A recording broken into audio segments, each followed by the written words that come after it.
I think magnesium के बारे में पढ़ रहे थे, राइट?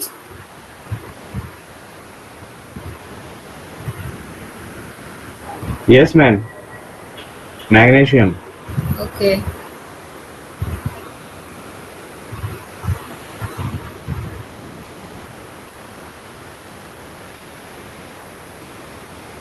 सो आई थिंक उसकी टॉक्सिसिटी बची रहती थी.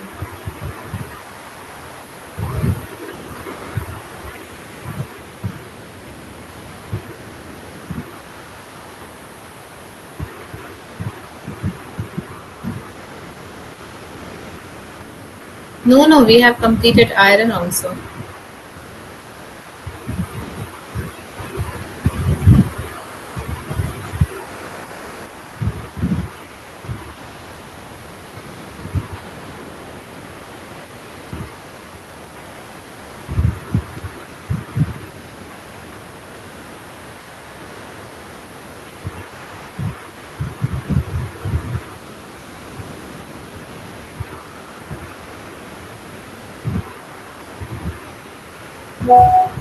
Yeah.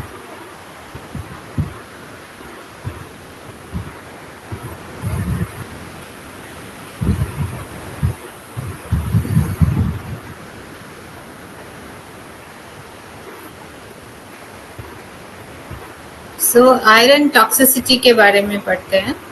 An excessive body burden of iron can be produced by greater than normal absorption from the alimentary canal. कहाँ से absorption होता है? Alimentary canal से ही maximum nutrient का absorption होता है. तो अगर वहाँ से ज़्यादा absorption हो गया तो that will be toxicity.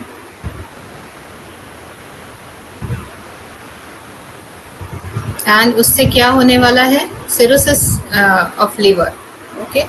It can be happen and hepatocellular cancer can be happen. And third is congestive heart failure and eventual death. Okay. So iron के बारे में जैसे पढ़ा हमने, एक चीज बताऊंगी मैं कि समटाइम्स हम कभी रस्टेड आयरन मुंह में डालते हैं, उससे बहुत बड़ा इन्फेक्शन हो सकता है बॉडी को एंड ब्रेन को, एंड सीजर्स आ सकता है उसको. तो make sure if you are putting something, bottle opener, like मुंह से कई बार लोग बॉटल ओपन कर लेते हैं और उसकी जो लिड होती है वो मेटल की होती है, राइट? आयरन की होती है.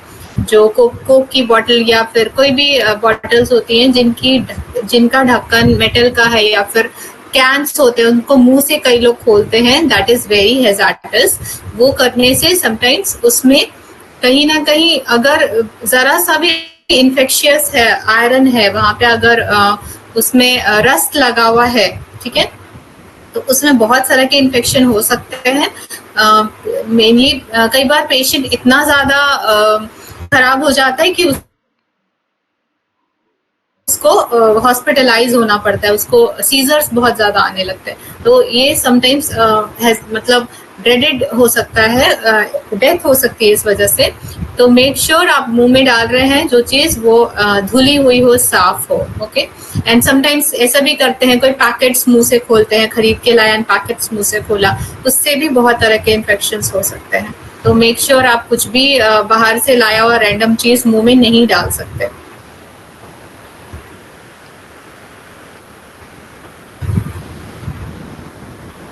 एक रिसेंट में हमारा केस आया था, तो मुझे लगा आपको पता होना चाहिए ये चीज. Now zinc is also a micronutrient. Okay, zinc is present in all body tissue and fluid. The total body zinc content has been estimated to be 30 millimole or 2 gram. Skeletal muscle account for approximately 60% of total body content and bone mass, with the zinc concentration of approximately 30%. The concentration of zinc in lean body mass is approximately 0.46 micromole per gram. Okay, so that is ये जो 30% है concentration zinc का, वो body के मास के comparison में बोला गया है। Excuse me.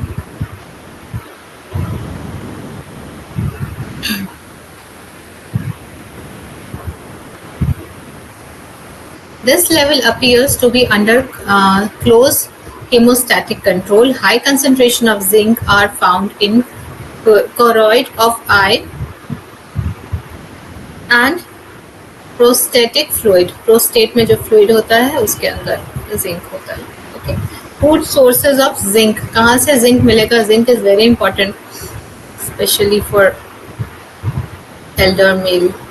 Zinc is normally associated with protein and nucleic acid fraction of food.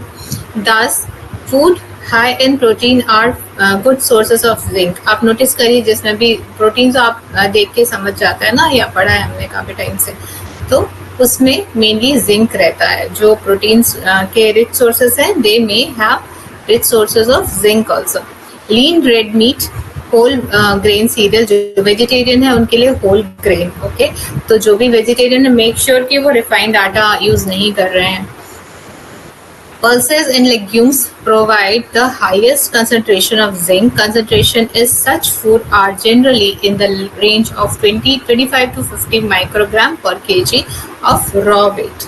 ठीक है, रॉ वेट मतलब विथ वाटर. जब कोई फूड, कोई सब्जी मॉइस्चर के साथ होती है, जब हम उसको कुक कर देते हैं, ड्राई अप कर देते हैं, तो उसका क्वांटिटी जो है वेट कम हो जाता है. तो ये जो रॉ वेट है कच्चा वेट के साथ बोल रहे हैं 25 to 50 ग्राम माइक्रोग्राम पर केजी होता है. लाइक 1 केजी में 25 to 50 माइक्रोग्राम होगा.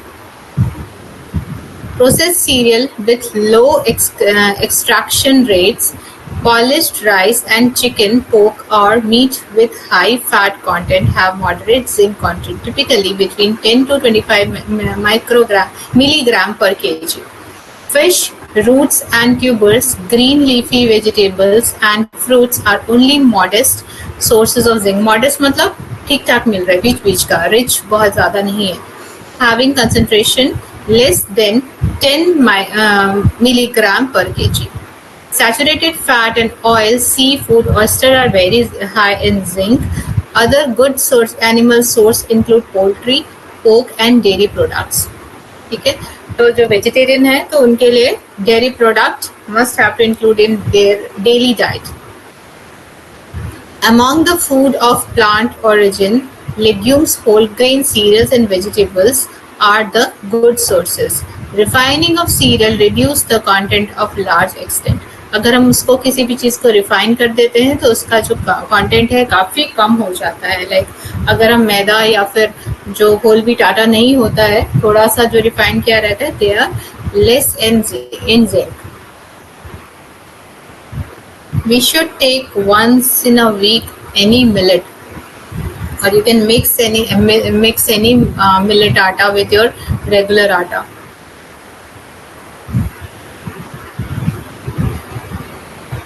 Zinc is an essential component of large number of enzymes, participating in the synthesis of degeneration of carbohydrates, okay, lipids, proteins, and nucleic acid, as well as in the metabolism of other micronutrients. Zinc stabilizes the molecular structure of cellular components and membranes, and in this way contributes to the maintenance of cell and organ integrity.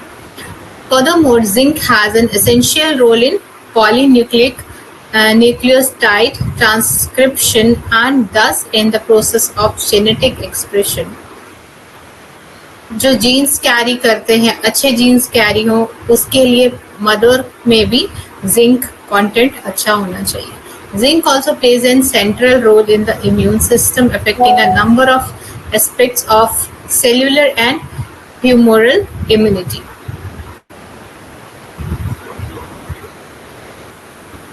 Like iron, zinc also need to be liberated from food prior to absorb during digestive process.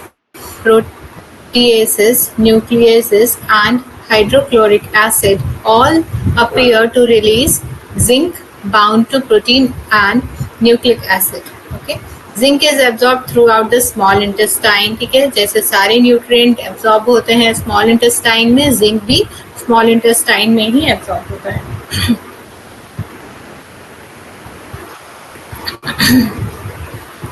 With absorption being most efficient in the jejunum. अब jejunum is a part of small intestine, तो ये ज्यादा कहाँ पे होता है, तो jejunum में होता है. तो स्मॉल इंटेस्टाइन का हमने कई बार पहले भी पढ़ा है. First part is duodenum, then jejunum, then ileum. Small intestine is divided in 3 parts.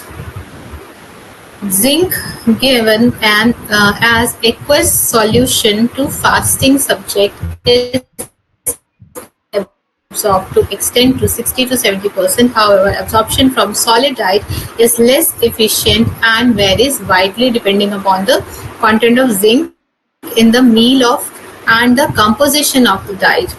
Phytates are present in whole grain cereal, in legumes, and in similar amount in other vegetables. Phytate is a component जिनकी वजह से बहुत सारे minerals absorb नहीं हो पाते हैं, तो इनको कुक करना पड़ता है जिससे ये फाइटेट से ब्रेक डाउन हो जाते हैं और ये हम इसको डाइजेस्ट कर पाते हैं. तो हमें हर चीज कच्ची खानी है ऐसा नहीं है. We have to eat some food cooked because इसकी वजह से एब्जॉर्प्शन ज्यादा हो पाता है. कुछ लॉस होता है डेफिनेटली, कुछ न्यूट्रिएंट्स कम हो जाते हैं, लेकिन कम होते हैं लेकिन उस लेवल पे आ जाते हैं कि हम उनको एब्जॉर्ब कर सके. अगर हम उनको एब्जॉर्ब ही नहीं कर पाएंगे तो उन न्यूट्रिशन का कोई वैल्यू नहीं है. They have a strong potential for binding divalent cation and their depressive effect on zinc absorption has been demonstrated in humans. After absorption, zinc is bound to albumin and transported to the liver. Okay, absorb हो गया एक बार, उसके बाद वो कहाँ चला जाता है, liver में store होने. In liver, it is concentrated and then transported to different tissues by various plasma protein. Zinc is taken up by various tissues and is inappropriated in different incorporated, मतलब एंजाइम के साथ उनको enzyme को function करने के लिए zinc चाहिए होता है, तो वो जाके वहाँ पे एंजाइम्स के साथ इनकॉर्पोरेट हो जाते हैं, मिलके काम करते हैं. Zinc is found in most organ, concentration being higher in liver, kidney, muscle, skin, and bone. Zinc content of muscle, brain, lung, and heart is relatively stable and does not respond to changes in dietary zinc intake. Similarly, releases of zinc from bones is very slow and does not contribute zinc to the tissues during deprivation. Deprivation मतलब जब हमें जिस चीज की जरूरत है उसकी कमी हो गई है, लाइक किसी न्यूट्रिशन की कमी होना इज डिप्राइवेशन. ठीक है, deprivation.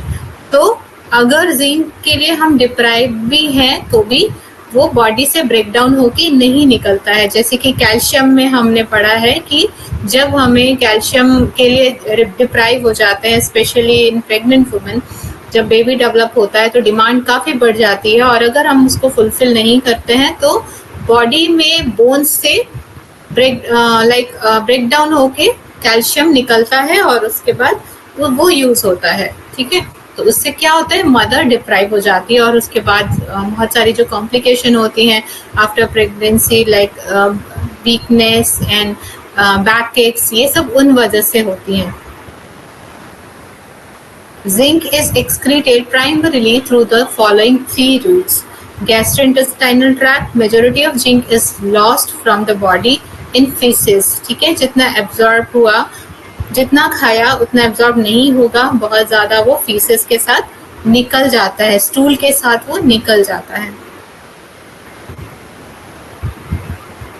Kidney, a very small amount of zinc is excreted in the urine. Kidney में जब जाएगा तो उसके बाद काफी amount of 0.3 to 0.7 mg per day वो वहां से भी एक्सक्रीट होता है. As most of the zinc filtered by kidney is reabsorbed, लेकिन वहां से फिल्टर हुआ यूरिन में गया, लेकिन फिर वापस वो रीअब्जॉर्ब होता है, यूरिन के आउटपुट होने के पहले वो वापस रीअब्जॉर्ब होता है। जैसे कि वाटर रीअब्जॉर्ब होता है आपका स्टूल का, जब लास्ट में जो लेफ्ट ओवर बचता है हमारा खाना एब्जॉर्ब होने के बाद, जब स्टूल बनता है जो लार्ज इंटेस्टाइन में होता है, वहां पे दोबारा से वाटर रीअब्जॉर्ब होता है। तो वैसे ही जब फिल्टरेशन हुआ उसके बाद वापस से जिंक का रीअब्जॉर्प्शन होता है।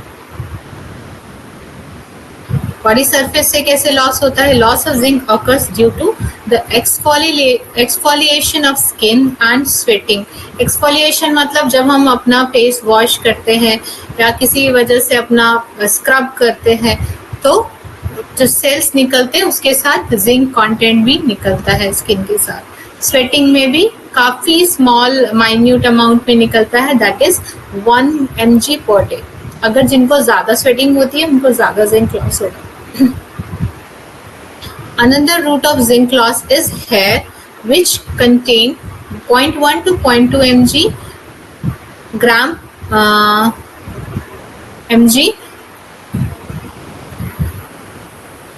that is area. Yes, I think written wrong. 0.2 mg per day from hair. Okay.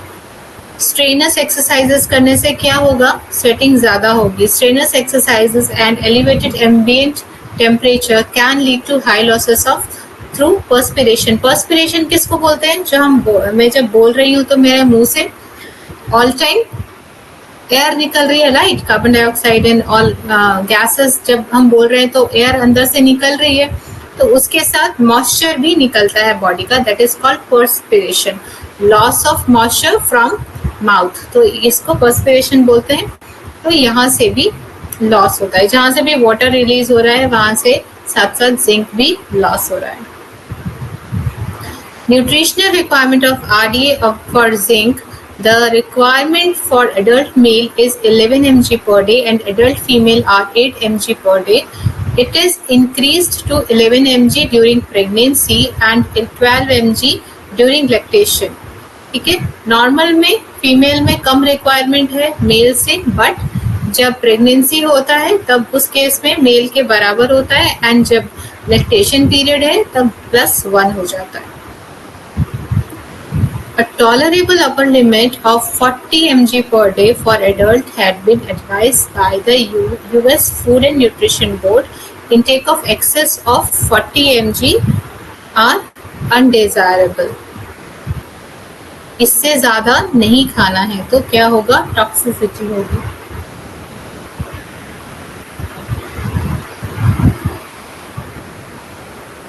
Deficiency होगी तो क्या होगा? The clinical feature of severe zinc deficiency, okay, that means बहुत ही कम जा रहा है, in human are growth retardation, delaying sexual and bone maturation, skin lesion, diarrhoea, एलोपेनिया।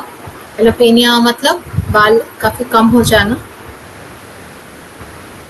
Impaired apatite, भूख नहीं लगेगी, इंक्रीज्ड सस्टेनेबिलिटी टू इन्फेक्शन, जल्दी जल्दी इन्फेक्शन होगा, ठीक है।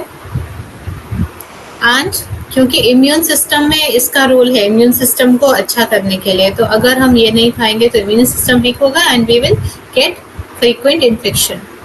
And the appearance of behavioral changes.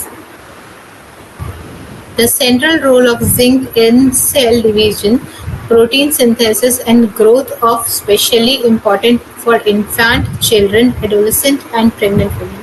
These groups suffer most of the inadequate zinc intake. क्योंकि demand यहाँ पे ज़्यादा है इसके लिए। Zinc respectively stunning has also been identified in several studies. Even though zinc is essential requirement for a healthy body, too much zinc can be harmful. Too much होने से it will be toxic. Gross attitude zinc toxicity has been reported after consuming water stored in galvanised container. What is galvanised container? कुछ containers होते हैं जिनको paint किया जाता है, आपने देखा होगा ब्रिजेस, जो ब्रिजेस होते हैं बड़े बड़े, उनमें जो पेंट रहता है वो पेंट नहीं होता है, वो एक्चुअली जिंक की कोटिंग रहती है। ओके, तो अगर आप किसी कंटेनर में, जो जिंक कोटिंग कंटेनर में पानी रख रहे हैं और उसको ही पी रहे हैं, तो क्या होगा, वहां से उस कंटेनर से बार बार पानी में कांटेक्ट हो रहा है और उसमें उसका प्रपोर्शन बढ़ रहा है, और फिर हम जब उसी पानी को ले रहे हैं या उसी खाने को ले रहे हैं, तो हमारा टॉक्सिसिटी हो जाएगी, क्योंकि इनटेक बहुत ज़्यादा हो जाएगा। I hope understood galvanization. Symptoms include nausea. अभी टॉक्सिसिटी होगा तो क्या होगा, नाजिया होगा, that means you will feeling like vomiting, and vomiting भी हो सकती है, फीवर हो सकता है। These symptoms are absorbed after injection of 2 gram और more of zinc. Long-term zinc intake higher than requirement could, however, interact with the metabolism of other trace element. One thing I want to add here, sometimes हमें loose motion होता है, right? तो something is there in body जो हमारी body के लिए toxic है, तो वो बॉडी से निकालना चाहती है, तो we should not eat immediately ऐसा मेडिसिन जो स्टॉप कर दे स्टूल को। First we have to do, water loss ज़्यादा नहीं होना चाहिए, वाटर की कमी बॉडी में नहीं होनी चाहिए, तो हमें ORS या फिर घर पे बना हुआ ORS हमें लेते रहना है, ताकि उससे हमारा लॉस नहीं हो, लेकिन जो भी टॉक्सिक बॉडी निकालना चाहती है, let it be out. Okay, तो first treatment is you have to take liberal intake of water, and थोड़ा थोड़ा थोड़ा थोड़ा पीते रहना है। Like if you having 1 litre of bottle, उसको आप 1 घंटे 2 घंटे में सिप सिप सिप करके पीजिए, ताकि उसका एब्जॉर्प्शन होता रहे। एंड अगर आप पानी नहीं पिएंगे लूज मोशन में, सिर्फ दवाई खा ली या कुछ नहीं किया और लूज मोशन हो रहा है, वाटर इनटेक नहीं हुआ, तो आपके लाइक ऑर्गन्स फेल हो सकते हैं, किडनीज फेल हो सकती है, ये डेथ भी हो सकती है इस वजह से।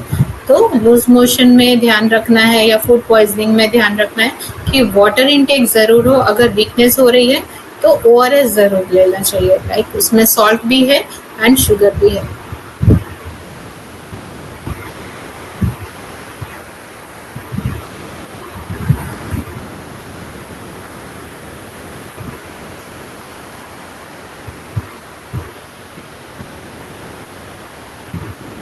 So there is set upper limit, that is 45 mg per day per person.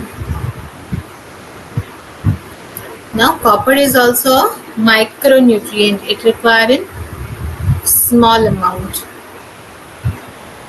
like milligrams. From very early times, copper component were used to treat various diseases. Okay, पहले के ज़माने में एक और ट्रीटमेंट होता था कि वो लोग कॉपर के ग्लास में पानी पीते थे, अभी भी करते हैं ना, कॉपर के जग में या कॉपर के प्लेट्स में खाना खाते हैं। तो क्यों? क्योंकि it is helpful for our body. It is now known that copper is a constituent of several enzymes. क्यों खाना है? क्योंकि जो हमारी बॉडी में एंजाइम लगते हैं बहुत सारा काम करने के लिए, तो उसमें कॉपर भी एक कंपोनेंट है। एंजाइम के लिए भी एंड प्रोटीन के बनने के लिए भी उसमें क्या चाहिए, कॉपर चाहिए।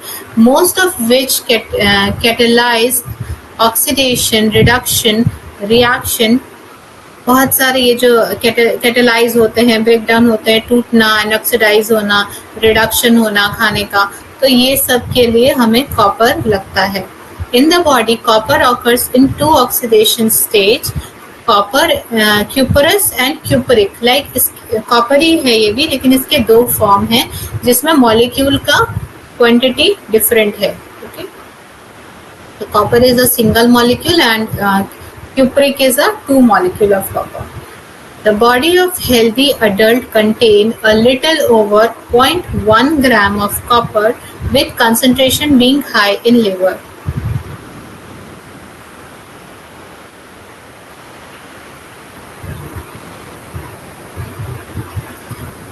High in liver, brain, health, bone and hair and nails. About 25% of body copper is present in muscle and 42% in skeletal system.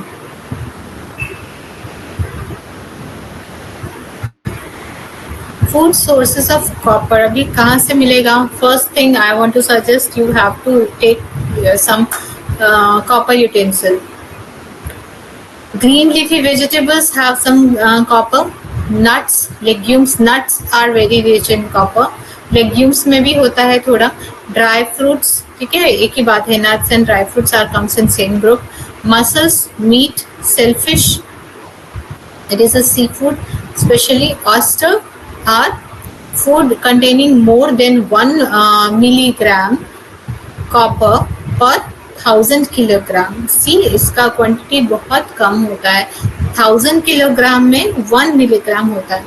Copper though present in small amount in the food need to be absorb, transported, stored and excreted efficiently so as to be able to perform its host of functions, some of which are critical for other metabolic function in the body. Function क्या है अभी copper का? Copper serves as a cofactor, like साथ में एक ये भी role play कर रहा है, as well as an allosteric component of enzyme. In many enzymes, copper function as an intermediate in electron transfer. Okay, जब भी बॉडी में कुछ भी फंक्शन होता है तो उसमें इलेक्ट्रॉन लगते हैं, ट्रांसफर होते हैं, लाइक एनर्जी लगती है, तो इसके लिए कॉपर चाहिए होता है. Copper appears to influence gene expression through binding to specific transcription factors. Like जब भी हम जीन ट्रांसफर होता है पेरेंट्स से दूसरे जनरेशन में, तो वहाँ पे भी कॉपर लगता है. In some cases, copper has been shown in influence transcription by binding of transcription factors. Like gene का भी एक ट्रांसक्रिप्शन होता है ना, उनका एक स्ट्रक्चर होता है, which in turn binds to promoter sequence of DNA. Absorption, storage and excretion. In food, most copper is present as copper, cupric and some as copper.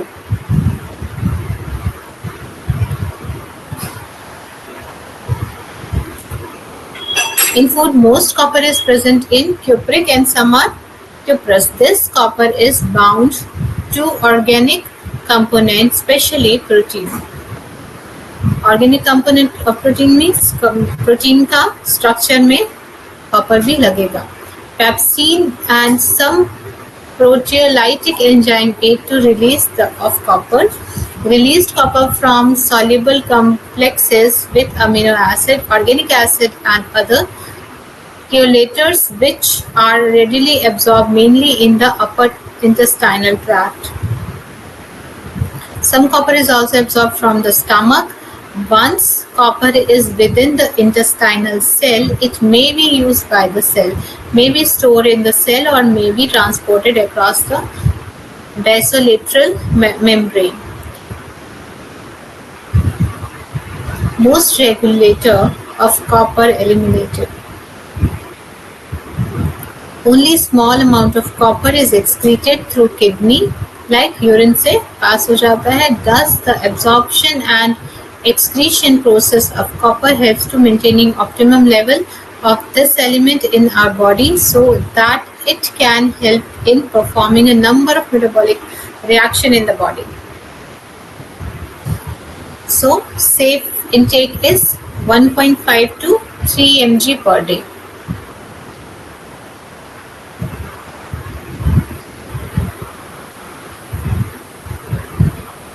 सो किसमें कितना क्वांटिटी होता है स्पेसिफिकली वो कहाँ से पता चलेगा, उसके लिए मैंने आपको पीडीएफ दिया है, आप वहाँ से देख सकते हैं. Some you can check out some rich food and some low copper food, है ना, तो वो चीज़ें आपको समझ में आएंगी. डेफिशिएंसी होने से क्या होगा? प्रीडिस्पोजिंग फैक्टर ऑफ कॉपर डेफिशिएंसी और प्रीमेच्योरिटी. क्या होगा? जो प्रीमेच्योर बेबी हो जाते हैं किसी किसी के, तो वो हो सकता है. लो बर्थ वेट, बर्थ के टाइम बच्चे का वेट कम हो सकता है. माल न्यूट्रिशन, मतलब उसका न्यूट्रिशन अच्छा नहीं हो सकता है, specially when combined with feeding practices such as cow milk और total parenteral nutrition. What is total parenteral nutrition? Like जब हम पूरी तरह से ऐसा फॉर्मूला देते हैं जो कि डाइजेस्ट नहीं करना पड़ता, लाइक जो पाउडर्स आते हैं बच्चों को, तो that is parental nutrition.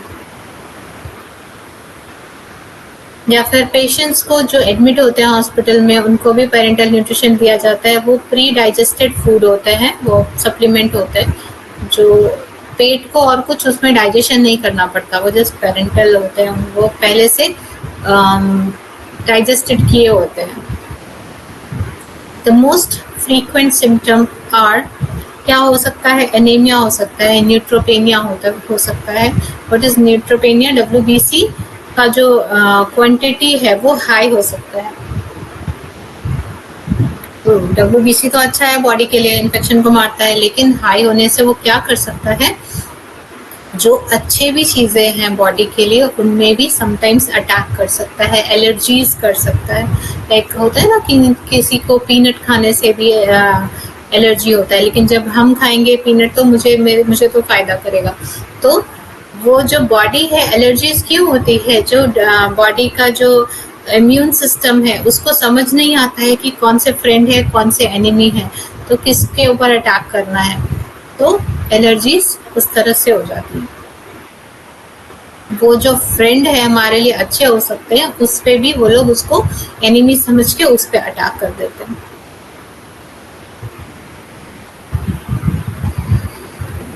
And bone fractures भी हो सकते हैं, लाइक इससे बोन वीक हो सकते हैं, तो फिर फ्रैक्चर हो सकता है चोट लगने से।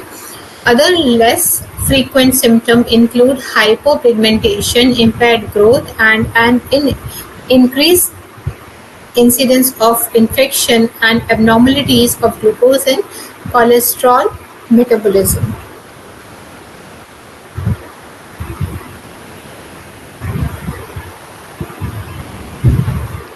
Toxicity is very rare, देखने को कम ही मिलता है, ज्यादातर डिफिशियंसी देखने को मिलती है। Acute copper toxicity in human are is rare हो, इसमें भी लिखा है see, and occurs due to inadvertent consumption of copper salts. See, all minerals are we can calculate in salts. जैसे salt होता है ना, दाने दाने दाने, तो हम कह सकते हैं हमारी बॉडी में जाने के बाद जो ये होता है वो एक तरह से इसी तरह से दाना दाना बना लेते हैं, एंड इसको इसीलिए हम उनको सॉल्ट्स बोलते हैं। लाइक हम यूरिन के भी सॉल्ट बोलते हैं जब ज्यादा हो जाता है यूरिक एसिड, तो क्या होता है, यूरिक एसिड के सॉल्ट्स होते हैं, वो एक जगह जाके दाने दाने जो हैं वो जमने लगते हैं, प्रेसिपिटेट होने लगते हैं, और जहाँ पे वो प्रेसिपिटेट होने लगते हैं वहीं पे हमें पेन होता है। तो उसके लिए ट्रीटमेंट मैंने शायद पहले भी बताया है, लाइक पॉइंट पे आते हैं। सिम्टम्स इंक्लूड वॉमिटिंग, क्या होगा टॉक्सिसिटी होने से? वॉमिटिंग हो सकता है, डायरिया हो सकता है, ठीक है। ये तो बॉडी का रिएक्शन है, हमेशा कुछ भी टॉक्सिक होगा तो बॉडी क्या करेगी उसके लिए उसने डिफेंस मैकेनिज्म बनाया है, ये उसको बाहर निकालेगी। तो दो तरह से निकालेगी, या तो वॉमिटिंग करके या डायरिया करके, right. And haemolytic anaemia, renal and liver damage, क्या हो सकता है? मेनली लीवर डैमेज में, मोस्टली अगर एक्सेस होने से ज्यादातर लीवर पे ही डैमेज होता है, क्योंकि वहाँ पे स्टोर होती है चीजें। Clinical symptoms of chronic copper toxicity appear when the capacity of protective copper binding in the liver is excess, which include jaundice, hepatitis and liver cirrhosis. ठीक है, jaundice होने का भी chances होता है। क्या होता है उसमें? पिगमेंट्स ज्यादा हो जाते हैं, बाइल पिगमेंट्स, एंड बॉडी का कलर कैसा होने लगता है? येलो। क्यों? क्योंकि बाइल पिगमेंट का कलर ही येलो है, तो हमारी eyes and skin, nails yellow yellow होने लगते हैं। Apart from the abnormality, high or low intake copper imbalance in various tissues may also develop as a consequences of genetic disturbance in the metabolism of copper. The most important ones being the Menkes and the Wilson disease. Wilson disease के cases हैं मेरे पास, इसमें patients को काफ़ी चीज़ों से toxicity होती है। तो इसमें हम मेनली लो कॉपर डाइट देते हैं।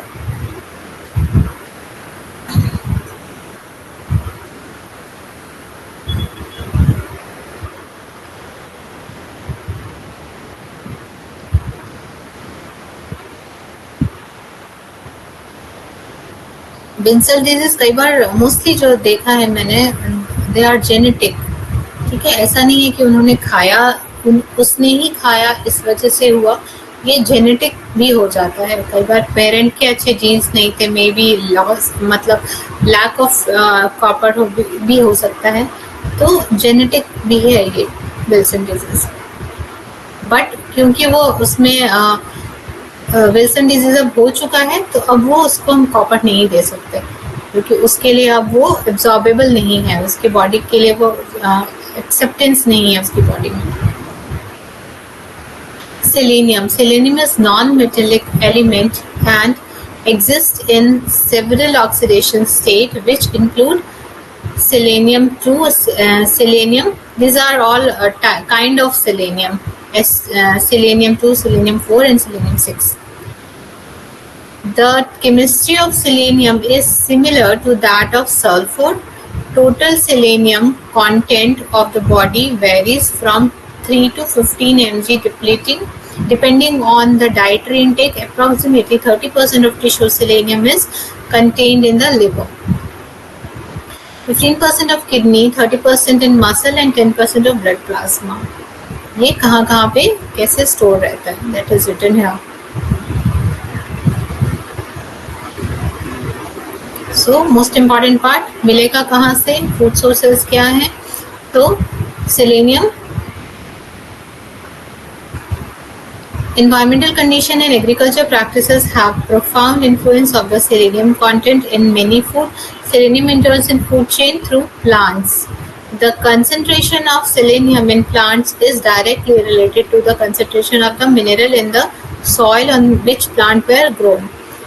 Among the different trace elements, the concentration of mineral in the soil on which plants were grown, among the different trace elements, selenium varies greatly in its soil concentration.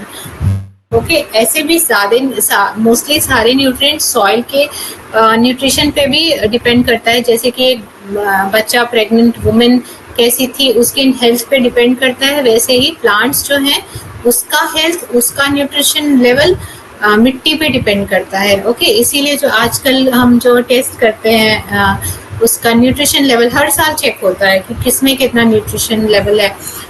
तो gradually it is decreasing. जो पहले का जो vitamin level होता था वो आज के, अगर हम ऑरेंज के विटामिन में देखेंगे तो उतना नहीं है, इट इज वेरी लेस। क्यों? क्योंकि एक तो फर्टिलाइजर करके उनको जल्दी जल्दी ग्रो किया गया, एंड सेकेंडली मिट्टी में भी न्यूट्रिशन की डिफिशियंसी है। Among the different traces elements, selenium varies greatly in its soil concentration. So if you are having time, you must grow some leafy vegetable, at least coriander, mint, curry patta at your home. Try to grow at home. अगर जिनके पास भी जगह है तो जितना हो सकता है घर पे थोड़ा लगाइए, ठीक है, उसको जरूर कंज्यूम करिए। The absorption of selenium by plants is not only dependent on the concentration of selenium in the soil, but also on pH, microbial activity, rainfall, and chemical form of selenium. Owing to okay.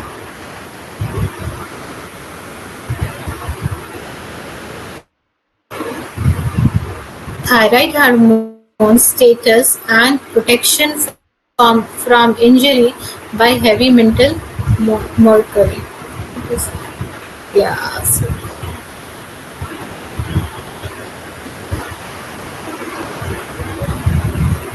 Okay, इसका क्या role है thyroid hormone को maintain करने का? Okay, तो वहाँ पे इसका काफी ज्यादा रोल है।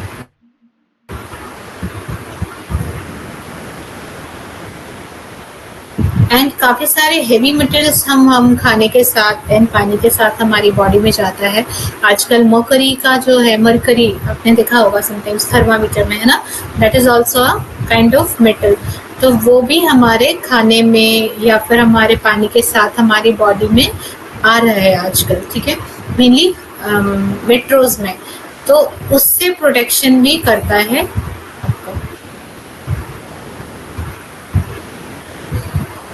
Mercury is harmful for our body, तो ये उससे आपका प्रोटेक्शन करता है selenium. Selenium compounds are greatly, very efficiently absorbed by humans, and selenium absorbed does not appear to be under thermostatic control. कहाँ पे मेनली एब्जॉर्ब होता है ये? डिओडेनम में, ठीक है, first part of small intestine. Less absorb occurs in the jejunum and ileum, बाकी दोनों पार्ट में थोड़ा कम होता है. In addition, some dietary factors appear to influence the absorption of the element.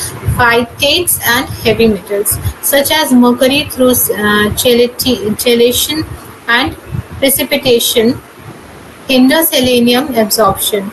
Vitamin C, A, E, as well as glutathione enhance the absorption.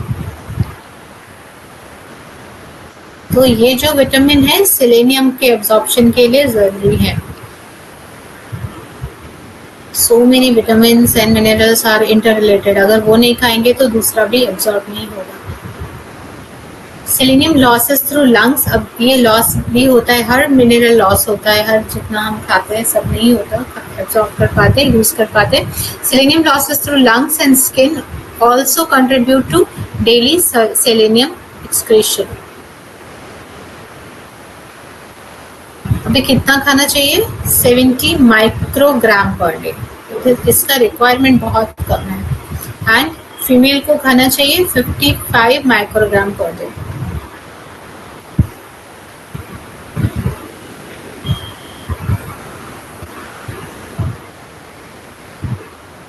दो diseases हो सकते हैं इससे, केशन डिजीज एंड काशिन डिजीज, ठीक है.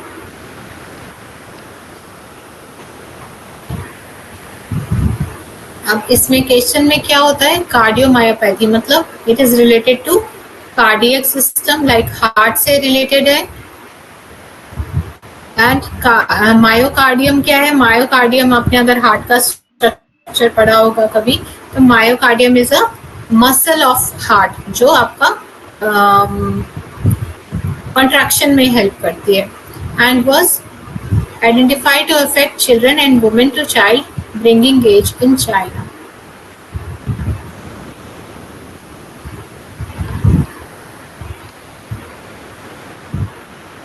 Now second is Cushin-Beck disease. Cushin-Beck disease was identified to affect growing children in part of Siberian Russia and China. It is characterized by osteoarthritis involving degeneration and necrosis of joint and epiphyseal plate.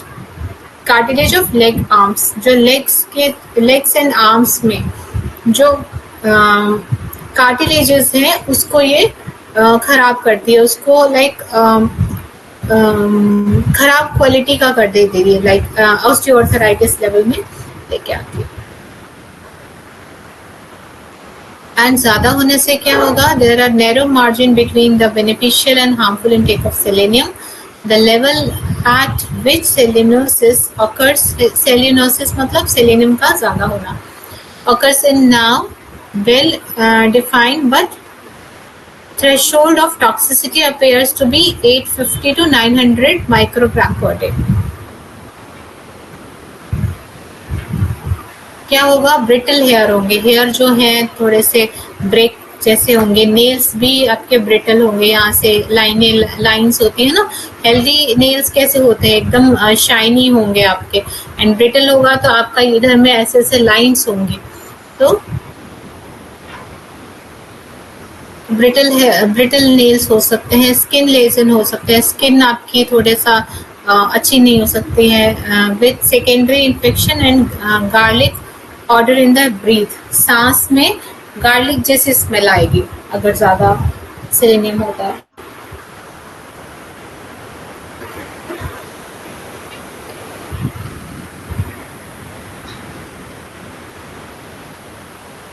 Now next mineral is chromium.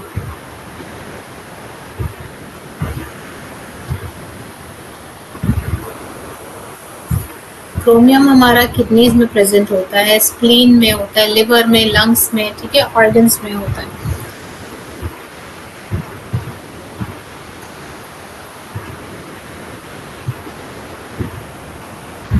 Chromium supplementation is known to improve impaired glucose tolerance. Glucose tolerance क्या होता है? Glucose खाने के बाद हमारा जो sugar level है एकदम से शूट अप नहीं होना चाहिए, ठीक है. वो ग्लूकोज टॉलरेंस कितना है वो हम टेस्ट करते हैं ग्लूकोज टॉलरेंस टेस्ट से, that is called GTT. Okay, तो GTT को अच्छा करने के लिए, ग्लूकोज टॉलरेंस टेस्ट में अच्छी रिपोर्ट्स लाने के लिए we can provide chromium supplement, ठीक है. Like other element, chromium also exists in several oxidation states from chromium 2 to chromium 6. Okay, chromium 2, chromium 3, chromium 4 to 6. However, chromium 3 or trivalent form is biologically important one. Trivalent मतलब chromium 3 जिसमें 3 molecule है chromium के, तो वो हमारी body के लिए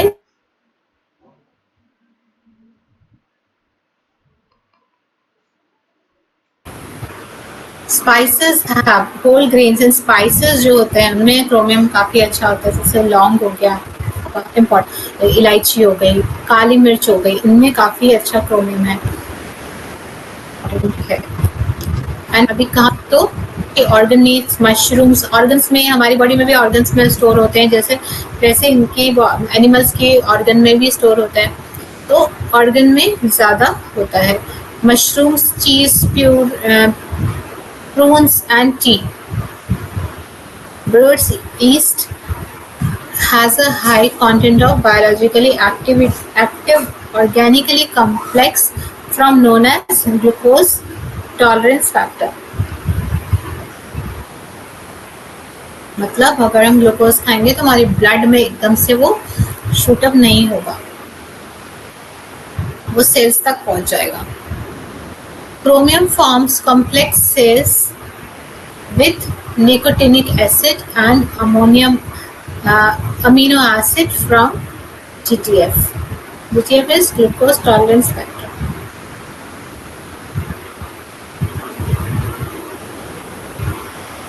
तो आज के लिए इतना ही.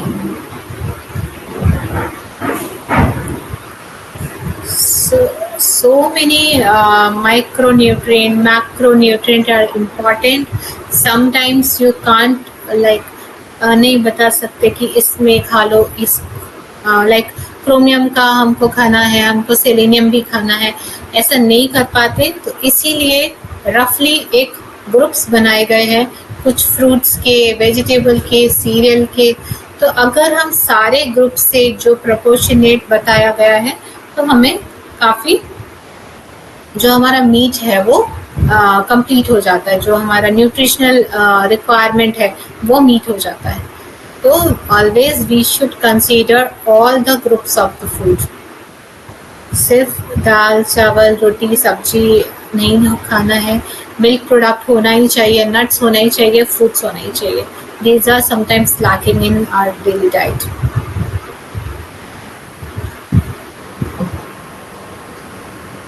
Namaste, madam. Just I want to know, just you say Wilson disease, same as जो Wilson disease के लिए आप बता रहे थे, कैसे आइडेंटिफाइड होते हैं? ये पेशेंट में Wilson disease हो गया या इसमें कॉपर कम हो गया, इसमें कूपन बढ़ गया है, तो किस तरह हम लोग जान सकते हैं? एक पेशेंट आया था मेरे पास, ही वाज डिटेक्टेड फ्रॉम, जब उसने ब्लड टेस्ट कराया था काफ़ी प्रॉब्लम आ रहा था उसको, इन्फेक्शंस बार बार होना. जब ब्लड टेस्ट करा गया देन डॉक्टर डिटेक्टेड फर्स्ट कि उसमें विल्सन डिजीज़ है, क्योंकि उसमें कॉपर कंटेंट का काफ़ी ज़्यादा ब्लड में आया था. तो फिर उसके बाद ही कंसल्टेड मी एंड उसको लो कॉपर डाइट पे हमने रखा था. बट वो कौन सा टेस्ट है जो ब्लड में हम लोग आइडेंटिफाइड कर सकते हैं कि सेलियम कम है या कॉपर कम है या और कुछ कम है? ये टेस्ट होता है स्पेसिफिकली, आपका CBC करके टेस्ट होता है, या फिर स्पेसिफिकली आपका कॉपर तो उसमें आ जाता है. बहुत सारे टेस्ट CBC में आपका मोस्टली आपके टेस्ट आ जाते हैं ब्लड के जो कंपोनेंट हैं, ठीक है, जो भी आपके ब्लड के क्या क्या उसके अंदर कंस्टिट्यूएंट्स है वो CBC में आ जाता है. CBC is a test for that. we can identify for blood test. Okay, okay, thank Yeah. you.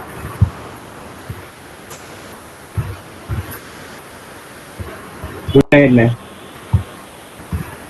Good night everyone, आज क्लास यहीं पे खत्म करते हैं. जय श्री कृष्णा. जय श्री कृष्ण मैम. जय श्री कृष्ण.